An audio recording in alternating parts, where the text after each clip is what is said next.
భారత్ పాకిస్తాన్ల మధ్య ఉద్రిక్తతలు కొనసాగుతున్నాయి. పహల్గాం దాడికి పాల్పడ్డ ఉగ్రవాదులు ఈ ప్రపంచంలో ఎక్కడ దాక్కున్నా వదిలిపెట్టే ప్రసక్తే లేదని ప్రధాని నరేంద్ర మోదీ ఖరాఖండిగా చెప్పేశారు. ఉగ్రవాదాన్ని పెంచి పోషిస్తోన్న పాక్కు ధీటుగా బదిలిస్తామన్నారు రక్షణ మంత్రి రాజ్నాథ్ సింగ్. ఉగ్ర దాడిలో పాల్గొన్న ఏ ఒక్కడిని కూడా వదిలిపెట్టే ప్రసక్తే లేదని, ఆ దుర్మార్గుల్ని వెంటాడి వేటాడుతామని తేల్చి చెప్పేశారు హోంమంత్రి అమిత్ షా.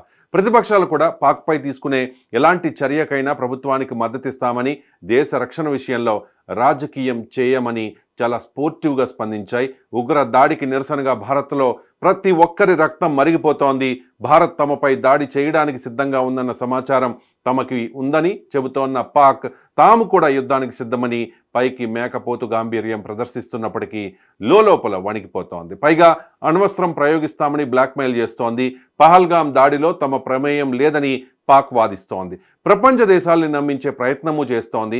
కానీ ఆ దేశ నేతలే తమ దేశంలో ఉగ్రవాదం ఉందని ఒప్పుకుంటూ ఉన్నారు. అమెరికా, బ్రిటన్ లాంటి దేశాల కోసం తమ దేశం ఉగ్రవాదాన్ని పెంచి పోషించిందని రక్షణ మంత్రి ఖవాజా ఆసిఫ్ కొద్ది రోజుల క్రితం చెప్పారు. రీసెంట్గా బిలావల్ భుట్టో కూడా ఈ విషయాన్ని ఒప్పేసుకున్నారు. మొత్తానికి ఇండియా పాక్ల మధ్య ఉద్రిక్తత రోజురోజుకు పెరిగిపోతోంది. ప్రపంచ దేశాలు కూడా భారత్ పాక్ల మధ్య జరుగుతోన్న పరిణామాల్ని చాలా నిశితంగా గమనిస్తూ ఉన్నాయి. భారత్ ఏ క్షణమైనా పాకిస్తాన్ మీద దాడి చేయవచ్చనే సమాచారం తమకు ఉంది అని చెప్పి ఆ దేశ నాయకులు మాట్లాడుతూ ఉన్నారు. ఆ దేశ త్రివిధ దళాలు కూడా దానికి సంసిద్ధంగా ఉన్నాయని చెబుతున్నప్పటికీ, భారత్ను మేము సంసిద్ధంగా ఉన్నాము, సమర్థవంతంగా ఎదుర్కొంటాము అని చెప్తూ ఉన్నప్పటికీ, మరి పాకిస్తాన్కి చెందిన చాలామంది నాయకులు మాత్రం మేము రెడీగా ఉన్నాము, అణ్వస్త్రాలను ఎక్కుపెట్టాము భారత్ మీదకి అని చెప్పి బ్లాక్మెయిలింగ్కి పాల్పడుతున్న పరిస్థితి. ఒక్కసారిగా అంటే భారతీయులు ఎవరు భయపడడం లేదు, కానీ ప్రపంచం మొత్తం వణికిపోతోంది. ఈ అణుయుద్ధం జరిగితే ఖచ్చితంగా అది వరల్డ్ మీదే ఎఫెక్ట్ చూపిస్తుంది కాబట్టి. ఎంజీ రావు గారు, అంటే భారతీయులు మనం కాస్త ధైర్యం ఎక్కువ కాబట్టి పాకిస్తాన్తో కంపేర్ చేస్తే మన ఎవరు భయపడట్లేదు, ఆందోళన చెందట్లే. కానీ వాస్తవంగా అణుయుద్ధమే జరిగితే కనుక దాని పరిణామాలు చాలా తీవ్రంగా ఉంటాయి. ఆ విషయం మీద కూడా చాలామందికి అవగాహన లేకపోవచ్చు, అందుకే చాలా కామ్గా ఉండొచ్చు. కానీ హిరోషిమా, నాగసాకి ఈ 2 ఘటనలు చూసాం అప్పట్లో రెండవ ప్రపంచ యుద్ధ సమయంలో. ఆ దేశం ఎంతలా నాశనం అయిపోయిందంటే చాలా రకాలుగా. సో ఎందుకు మొత్తం ప్రపంచం మొత్తం భయపడుతోంది అణుయుద్ధం అంటే? ఇది 2 దేశాల మధ్య యుద్ధం కాదు, మొత్తం ప్రపంచం మీదే ఎఫెక్ట్ పడుతుంది అని చెప్పి ఎందుకు భయం వ్యక్తమవుతోంది? ఇప్పుడు భారతదేశం మేము యుద్ధానికి వెళ్తాము అనే ఒక ఇండికేషన్ డిప్లాయ్మెంట్ అయ్యేటప్పటికి, పాకిస్తాన్ శక్తి అంత బలవంత దేశం కాబట్టి, అంత బలమైన దేశం కాదు కాబట్టి అది మేము అణుబాంబులే యూజ్ చేస్తామంటుంది. అంటే అణుయుద్ధం వస్తుంది. ఈ 2 దేశాల మధ్య యుద్ధం అంటూ జరిగితే అది అణుయుద్ధానికే దారి తీస్తుంది అనమాట, 2 శక్తివంతమైన దేశాలకి. ఇప్పుడు ప్రపంచమే భయపడుతుంది. ఇది ఒక ప్రధాన కారణం అండి. అమెరికా మాట్లాడుతుంది, ఐక్యరాజ్య సమితి మాట్లాడుతుంది, మిగిలిన గల్ఫ్ దేశాలు మాట్లాడుతున్నాయి, పుతిన్ గారు, అన్ని దేశాలు మాట్లాడుతున్నాయి యుద్ధం వద్దు అని. ఎందుకంటే అణుయుద్ధానికి దారితీస్తుంది. ఎందుకంటే భారత్ పాక్ల మధ్య అణుయుద్ధానికి దారితీస్తే అది భూ ప్రళయమే, అపోకలిప్స్ అంటారు, డూమ్స్ డే అనమాట. ఇంకా ప్రపంచం అంతం అవడం కారణం. అంటే భారత్ పాక్లే కాదండి, ఏ దేశాల మధ్య అణుయుద్ధం వచ్చినా ప్రపంచమే అంతం అవుతుంది. అది ఎలాగనేది చాలా ఇది ఒక టెక్నికల్ మ్యాటర్ అండి, చాలా జాగ్రత్తగా. ఒక అంతర్జాతీయ సంస్థ ఒక సర్వే కండక్ట్ చేసిందనమాట, ఒక డిఫెన్స్ ఒక రీసెర్చ్ ఇన్స్టిట్యూట్ అనమాట. దాని ప్రకారం భారత్ పాక్ల మధ్య అణుయుద్ధం వస్తే వాడి దగ్గర 170 ఉన్నాయి, మన దగ్గర సుమారు 172 అణుబాంబులు ఉన్నాయన్నమాట సిప్రి రిపోర్ట్ ప్రకారం. పాకిస్తాన్ ఏం చేస్తంటే ఢిల్లీ దాకా కూడా కాకుండా అమృత్సర్, ఈ అహ్మదాబాద్ దాకా ఒక 50 బాంబులు వేయచ్చు, ఒక 20 బాంబులు వేయచ్చు, మనం ఒక 20 బాంబులు వేయచ్చు. అప్పటికే చాలా ప్రమాదం అనమాట. సుమారు భారత్ పాక్ల మధ్య అణుయుద్ధం సంభవిస్తే అణుయుద్ధం జరిగిన కొన్ని రోజులు గంటల వ్యవధిలో లేకపోతే ఆ స్పాట్లో 50 కోట్ల మంది చనిపోతారు. భారత్ పాక్ల మధ్య అణుయుద్ధం వస్తే కేవలం ఒక 50 బాంబులు అటు ఇటు వాళ్ళు ఒక 25 వేస్తే 50 కోట్ల మంది ప్రజలు స్పాట్లో చనిపోతారండి. అక్కడతో ఇది ఆగదు. అది ఆగకుండా ఈ గాలి, ఇప్పుడు భూమి అంటే సరిహద్దులు ఉంటాయి, పైన ఉండదు కదా ఆకాశం, ఈ గాలి ద్వారా ఈ రేడియేషను, ఈ యాష్ అని ఉంటుంది అన్నమాట, బూడిద అనమాట. ఎంతో బూడిద, కొన్ని మిలియన్ టన్నుల బూడిద ప్రొడ్యూస్ అయిపోతుంది అనమాట, రేడియేషన్ వచ్చేస్తుంది. డౌట్, ఒక atom bomb or hydrogen bomb Pakistan నుంచి వచ్చి భారత భూభాగం మీద వేసిన తర్వాత అది ఎంత రేడియస్ లో దాని అది పవర్ ఉంటుందండి. ఒక kilo ton, mega ton, kilo ton అంటారు. ఒక టన్ను 1 కిలోమీటర్ అనుకుంటే ఇప్పుడు 50 mega ton bomb, Tsar bomb Russia దగ్గర ఉంటుంది. మన దగ్గర 4-5 mega ton, 10 mega ton, 20 mega ton దాకా ఉంటుంది. ఒక 10 మెగా టన్ బాంబు వేస్తే, అణుబాంబు వేస్తే 10 కిలోమీటర్ల రేడియస్లో వెంటనే బూడిదైపోద్ది అనమాట. అక్కడతో రాకుండా ఈఎంపీ అని ఎలక్ట్రోమాగ్నెటిక్ రేడియేషన్ ఒకటి వస్తుంది, భూకంపాలు వస్తాయి, వరదలు వస్తాయి, తర్వాత అక్కడ ఉన్న నీరంతా ఆవిరైపోయి వెంటనే ఇది వస్తుంది. ఎన్నో పరిణామాలు ఉంటాయి. ఆ సౌండ్కి 20 కిలోమీటర్ల పరిధి, ఒక 100 కిలోమీటర్ల పరిధిలో అద్దాలన్నీ పగిలిపోవడం, ఒక 10 కిలోమీటర్ల పరిధిలో ఆ వెలుతురు చూసి కళ్ళన్నీ పాడైపోవడం, ఇవన్నీ షాకింగ్ ఉంటుంది అనమాట. ఇన్స్టెంట్గా జరిగి వెంటనే అక్కడికక్కడ ఆ 10 కిలోమీటర్ల పరిధిలో మొత్తం బూడిదైపోతుంది, చనిపోతారు. ఒక రకంగా ఇది చనిపోతాం అనరండి, ఏమంటారంటే ఎవాపరేషన్ అంటారు. ఇంకా మనిషి చనిపోవడం కాదు, మనిషి తను ఒక ఆర్ధకప్పురాన్ని ప్లేట్ మీద పెట్టి దాన్ని వెలిగించిన తర్వాత కింద ఒక బొమ్మలా వస్తుంది చూడండి, ఒక మనిషి ఆవిరైపోతాడు అనమాట. ఎముకలు కూడా ఆవిరైపోతాయి, మెటల్స్ కూడా ఆవిరైపోతాయి. అంత తీవ్రంగా ఉంటుంది దాని బాంబు. అణుబాంబు అంటే ఊహించడం అనమాట. ఇది ఇప్పుడు భారత పాకుల మధ్య మీరు ఆటం బాంబు గురించి చెప్తున్నారు ఇప్పటి వరకు, అది హైడ్రోజన్ బాంబు అయితే హైడ్రోజన్ బాంబు అంటే ఆటం బాంబు కంటే ఇంకా తీవ్రమైందనమాట. హైడ్రోజన్ బాంబు అంటే ఇంకా అదే నష్టం, కానీ ఎక్కువ పరిధిలో ఉంటుంది అనమాట హైడ్రోజన్ బాంబు అనేది. అంతే. ఇప్పుడు భారత పాకుల ఎవరి దగ్గర ఎన్ని బాంబులు ఉన్నాయి, ఆటం బాంబులు ఎన్ని ఉన్నాయి, హైడ్రోజన్ బాంబులు ఎన్ని ఉన్నాయి అనే లెక్క ఉంటుందా? ఉంటుందండి, ఉంటుంది. ఇప్పుడు భారతదేశం దగ్గర హైడ్రోజన్ బాంబు ఉన్నాయి, పాకిస్తాన్ దగ్గర హైడ్రోజన్ బాంబులు లేవు తీవ్రమైనవి.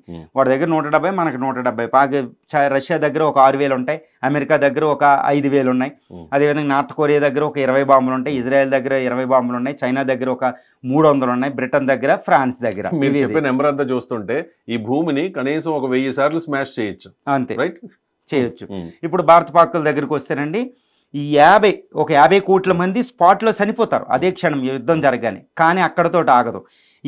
ఈ రేడియేషను, ఈ బూడిద మిలియన్ టన్స్ ట్రోపోస్పియర్లోకి ఎంటర్ అయిపోయి సూర్యరశ్మిని భూమి మీదకి రానివ్వదు. దీని ద్వారా ఏమవుతుందంటే ఇప్పుడు ఇప్పుడు ఇప్పుడు హైదరాబాద్ చూస్తే ఒక 40 డిగ్రీ సెంటిగ్రేడ్ ఉందనుకోండి, ఇదే హైదరాబాద్లో కూడా -6 డిగ్రీ సెంటిగ్రేడ్ వచ్చి ఇక్కడ వింటర్ వచ్చేస్తాయి. పోలార్ ఏరియాల్లో ఉన్న వింటర్ వచ్చేస్తాయి.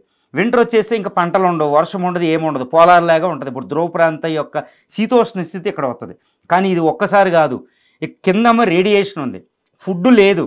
ఇది ఈ వింటర్ని ఏమంటారంటే న్యూక్లియర్ వింటర్ అంటారు, అణు శీతాకాలం అంటారు. ఇది 10 సంవత్సరాలు ఉంటుంది.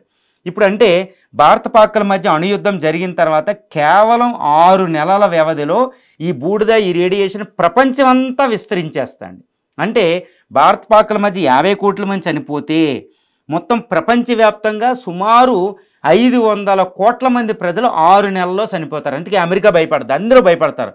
మరి ఏ దేశం మధ్యన అణుయుద్ధం జరిగినా కేవలం 6 నెలల్లో 500 కోట్ల మంది ప్రపంచ ప్రజలు చనిపోతారన్నమాట. అణు శీతాకాలం వస్తాయి, ఇంకా ఫుడ్ ఉండదు, ఈ వ్యవసాయం ఉండదు,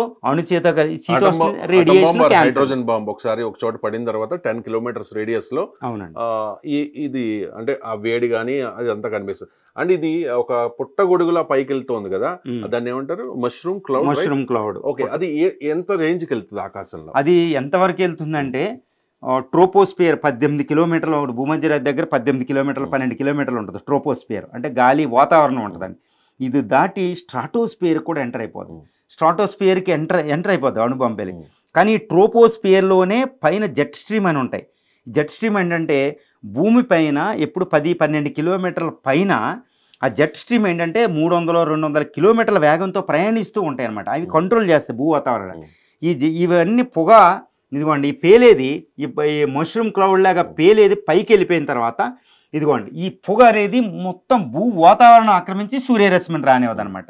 ఇది గాలి ఎటుంటే అటు ఆ తీవ్రత అక్కడ ఉంటుంది, అంత తీవ్రం అనమాట. అందుకనే అణుయుద్ధం అనేది ఇంకా భూ ప్రళయం. ఇది 2 దేశాల మధ్య వాడేసాడే వీడేసాడే కాదు, మొత్తం అణుయుద్ధం అంటే అది భూ ప్రళయం అనమాట. అందుకని 2వ ప్రపంచ యుద్ధం తర్వాత అమెరికా ఉపయోగించిన హిరోషిమా నాగసాకి తర్వాత ఇంకా ఎవ్వడూ కూడా అణుబాంబు జోలికి వెళ్ళదు. అన్ని వేల అణుబాంబులు ఉన్నా ఇప్పటికీ నార్త్ కొరియా కిమ్ జాంగ్ వాన్ని ఒక పిచ్చోళ్ళు అంటోడు కూడా అణుబాంబు వేయడానికి ధైర్యం చేయడు. అలాంటిది భారత పాకుల మధ్య అణుయుద్ధం అనేది అప్పటికి ప్రపంచం భయపడడంలో విచిత్రం ఏం లేదండి. రైట్, ఒక దేశం మీద ఎఫెక్ట్ అయింది అనుకోండి, ఫర్ ఎగ్జాంపుల్ ఇలా జరగకూడదు అంటే పాకిస్తాన్ భూభాగం మీద మన వాళ్ళకి పెద్ద ఐడియా ఉండదు కాబట్టి ఇండియాలో నగరం గురించి నేను చెప్తూ ఉన్నాను అంతే. ఫర్ ఎగ్జాంపుల్ ఒక ఢిల్లీ మీద అటాక్ జరిగింది అనుకోండి, దాని ఎఫెక్ట్ ఢిల్లీ మీద ఎంత త్వరగా ఉంటుంది అండ్ ఆ చుట్టుపక్కల ఉన్న ప్రాంతాల మీద, అంటే ఫర్ ఎగ్జాంపుల్ ఉత్తరప్రదేశ్ అవ్వచ్చు, లేకపోతే రాజస్థాను, హర్యానా, ఈ పక్కనున్న సరిహద్దు రాష్ట్రాల మీద ఎంత టైం పడుతుంది అదంతా స్ప్రెడ్ అవ్వడానికి, దాని ఎఫెక్ట్ ఉండడానికి? ఫర్ ఎగ్జాంపుల్ మీకు అణుబాంబు ఇలా వేసి ఇలా పేలగానే ఒక మైక్రో సెకండ్లో 1000 వంతు సమయంలో ఆ బ్లాస్ట్ తీవ్రతతో ఎంత తీవ్రంగా ఉంటుందంటే, ఒకటి ఈ బాంబు పేలగానే దాని అగ్ని, ఆ వేడికి మొత్తం చనిపోతారు. అగ్ని వేడి పడుద్ది, ఆ వేడి వల్ల చనిపోతారు. అక్కడ నుంచి కాంతి వస్తుంది, ఆ కాంతితో కనుగుడ్లు ఏమి మనకు పనిచేయవు. అంత తీవ్రమైన సూర్యుడు అంత వెలుతురు వస్తుంది. తర్వాత దాని నుంచి ఒక ఇంపల్స్ అంటారన్నమాట, ఒక వైబ్రేషన్ వస్తుంది. ఆ వైబ్రేషన్తో ఎర్త్క్వేక్ ఒకటి వస్తుంది. ఆ వైబ్రేషన్తో బిల్డింగ్లన్నీ పడిపోతాయి. ఇది ఒకటి ఉంటుందండి. తర్వాత యాష్ ఉంటుంది, యాష్ ఒకటి, రేడియేషన్ ఎఫెక్ట్ ఉంటుంది, అది ఒకటి. తర్వాత ఈ వేడికి అక్కడ ఉన్న నీరంతా ఆవిరైపోయి వెంటనే క్లౌడ్ వచ్చేస్తాయి. క్యూములోనింబస్ క్లౌడ్ అంటారు, 10 కిలోమీటర్ల హైట్. వెంటనే వర్షం మొదలవుద్ది, డ్యామ్స్ పేలిపోతాయి. ఇంకోటి ఏంటంటే అగ్ని ప్రమాదాలు ఉంటాయి. గ్యాసులు, పెట్రోలు, అవి ట్యాంకర్స్ అన్నీ అంటుకుని, కార్లు అంటుకుని అగ్ని ప్రమాదాలు మొదలవుతాయి. చూడండి ఎన్ని రకాల ప్రమాదాలు ఉన్నాయి. అంటే అన్ని రకాల విపత్తులు ఒకేసారి వచ్చేస్తాయి. ఒక్కడ బతికుండడం అనేది అసంభవం. మొత్తం ఒక ప్రళయం అనమాట, ఒక భూ ప్రళయం వచ్చినట్టు వచ్చేస్తాయి. ఇంకా ప్రళయకాలమే. ఇది అణుబాంబు పేలిన తర్వాత 10 మెగాటన్నులు ఉపయోగిస్తే 10 కిలోమీటర్ల పరిధిలో ఇవన్నీ ఉంటాయి. కానీ కాంతి అనేది 100 కిలోమీటర్ల పరిధి ఉంటుంది. ఈ రేడియేషన్ అనేది మీరు అడిగారు, ఢిల్లీ దగ్గర పడినా, లేకపోతే అమృత్సర్ దగ్గర పడినా, లేకపోతే మనం ఇస్లామాబాద్ మీద వేసిన, ఇస్లామాబాద్ నుంచి లాహోర్ రావడానికి గాలి ఎటువైపు ఉన్నది అనే దాని మీద ఆధారపడి మష్రూమ్ క్లౌడ్ ఉంటుంది. ఈ రేడియేషన్ ఎఫెక్ట్ ఉంటుంది అనమాట. సో నష్టం అనేది అప్పుడున్న గాలి ప్రవాహం ఎటువైపు ఉంది అనే దాని మీద ఆధారపడి ఉంటుంది. తర్వాత భూమి మీద ఎంత ఎత్తుకి ఇది పేలింది అనే దాని మీద ఆధారపడి ఉంటుంది. చాలా కారణాలు ఉంటాయి. కానీ అక్కడ జరిగే నష్టం మాత్రం ప్రళయం. ఈ ప్రళయం ఒక ప్రాంతానికి, ఒక దేశానికి పరిమితం కాదు, మొత్తం అన్ని ఖండాలకి, భూమికి అవుతుంది. ఈ అణుయుద్ధం జరిగితే భూమి మార్స్ అయిపోద్ది. మానవరహితం, జీవరహితమైన ఒక మళ్ళీ ఒక ప్లానెట్గా మిగిలిపోద్ది అనమాట. ఒక్క అణుబాంబుతో ఒకటి కాదు, ఎప్పుడు కూడా ఒక అణుబాంబు కాదండి. ఒక అణుబాంబు వల్ల ఏం జరగదు. ఎందుకంటే పాకిస్తాన్ 172 ఎందుకు తయారు చేసుకుంది, మనం 170. అసలు రష్యా 6000 ఎందుకు తయారు చేసుకుందంటే ఎప్పుడు ఒకటే కాదు, పెద్ద దేశాలు కాబట్టి, 10 కిలోమీటర్ పరిధి కాబట్టి వేస్తూనే ఉంటారు వాళ్ళు. వాడు ఎన్ని వేస్తే అన్నీ బాంబు కానీ హైడ్రోజన్ బాంబు కానీ ఒకసారి వేసిన వెంటనే జరిగేది చెప్పారు. సెకండ్స్లో ఏమవుతుంది అని, తర్వాత ఏమవుతుంది అని చెప్పేసి. లాంగ్ టర్మ్లో దీని ప్రభావం ఎలా ఉంటుంది? ఏం లేదండి, అణుయుద్ధం జరిగితే సుమారు ఎలా ఉంటుందంటే ఆ క్షణం నుంచి 10 సంవత్సరాల వరకు అణు శీతాకాలం అన్నట్టు ఉంటుంది. పైనుంచి సూర్యరశ్మి ఆ బూడిదంతా మళ్ళీ ఎక్కడికక్కడ షెటిల్ అయ్యి కింద పడ్డానికి 10 సంవత్సరాలు. ఈ 10 సంవత్సరాలు ధ్రువ ప్రాంత శీతోష్ణ స్థితులు ఉంటాయి, అతి తక్కువ శీతోష్ణ స్థితులు, ఎప్పుడు మంచు కరిగి ఉంటుంది. ఇంకా అది మళ్ళీ అక్కడ రేడియేషన్ ఉంటుంది. ఇంకా 10 సంవత్సరాలు ధ్రువ ప్రాంత శీతోష్ణ స్థితి ఉంటే వ్యవసాయం లేదు, పంటలు లేవు, ఏమీ లేవు, సావులు ఎక్కడ చూసినా సావే, అందరూ దారుణంగా ఉంటుంది. సో ఈ పరిస్థితుల్లో 10 సంవత్సరాల శీతాకాలం అంటే 500 కోట్ల మంది చనిపోతారు ప్రపంచవ్యాప్తంగా. 2 దేశాలు వదిలేద్దాం, 500 కోట్లు. ఈ 10 సంవత్సరాల తర్వాత ఈ భూమి మీద బూడిద మళ్ళీ కింద పడి ఎక్కడికక్కడ షెటిల్ డౌన్ అయ్యి బూడిద వెళ్ళి మళ్ళీ సూర్యుడు వస్తారనమాట. అప్పుడు అణు వేసవి కాలం అనేది వస్తుంది, 2 సంవత్సరాలు ఉంటుందంటండి. ఇప్పుడు దాకా రేడియేషన్ ఉంది, అణు శీతాకాలం ఉంది. అణు వేసవికాలం ఇంకా ఎక్కువ తీవ్రత 60-70 డిగ్రీ సెంటిగ్రేడ్తో సూర్యుడు ప్రకాశిస్తాడనమాట. అప్పుడు దాకా శీతాకాలం, ఇప్పుడు వేసవి కాలం, దాన్ని తట్టుకోలేరు. సో అప్పుడు దాకా ఒక 500 కోట్ల మంది చనిపోతే మిగిలిన వాళ్ళు ఒక 20% మిగిలితే ఈ అణు వేసవికాలంతో ఉన్నవాళ్ళు కూడా పోతారు. అంటే ఇప్పుడు అణుయుద్ధం సంభవిస్తే ప్రపంచంలో మిగిలేది ఎంతమంది ఉంటారు? కేవలం 1% మంది బతుకుంటారు. అది కూడా కొన్ని జీవరాశులు ఉంటాయి, అది కూడా ధార్మికత.